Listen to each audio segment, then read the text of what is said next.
இந்த ஹெல்த்தியான புதினா இட்லி பண்ணுறதுக்கு ஒரு மிக்ஸி ஜாரில் நான் 1 கப் அளவுக்கு புதினா இலை சேர்த்துக்கிறேன். அது கூடவே 1/4 கப் அளவுக்கு கொத்தமல்லி இலை சேர்த்துக்கிறேன்.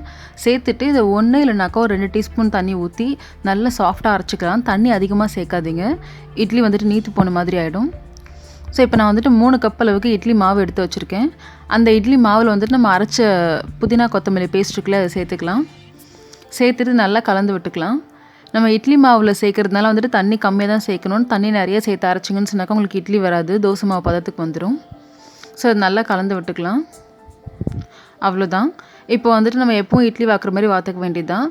நான் வந்து இட்லி தட்டில் வந்துட்டு எண்ணெய் தடவிட்டு அதில் அதை ஊற்றி வேக வச்சுக்கிறேன். எவ்வளோ நேரம் இட்லி வேக வைப்போமோ அதே டைம் தான், ஒரு 10லேருந்து 12 நிமிஷத்துக்கு நல்லா வேக வச்சு எடுத்துக்கலாம்.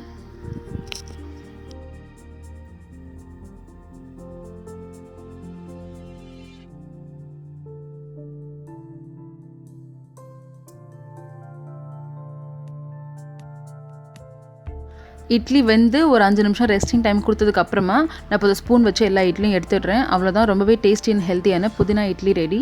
இது வந்துட்டு எப்பவும் ஒரே மாதிரி இட்லி சாப்பிட்றவங்களுக்கு வந்து இது கொஞ்சம் டிஃப்ரெண்ட்டாக இருக்கும். அண்ட் இது ரொம்ப ரொம்ப ஹெல்த்தியும் கூட, அயன் கண்டென்ட் ஜாஸ்தி. இது வந்துட்டு கார சட்னி, தேங்காய் சட்னி கூட சாப்பிட்டா ரொம்பவே நல்லாயிருக்கும். இதுக்கு வந்துட்டு மிளகு கார சட்னி வச்சு சாப்பிட்டிங்கன்னா இன்னும் டேஸ்ட்டாக இருக்கும். நான் அந்த ரெசிபி லிங்க் வந்து டிஸ்கிரிப்ஷன் பாக்ஸில் கொடுக்குறேன். உங்களுக்கு விருப்பப்பட்டால் நீங்கள் போய் செக் பண்ணி பாருங்கள். இந்த இட்லி வந்துட்டு ஹார்ட் பேஷண்ட்ஸ், டயபெட்டிக் பேஷண்ட்ஸ்லாம் ரொம்பவே நல்லது. ரொம்பவே சிம்பிளான ரெசிபி. ஸோ கண்டிப்பாக ட்ரை பண்ணி பாருங்கள். தேங்க்ஸ் ஃபார் வாட்சிங்.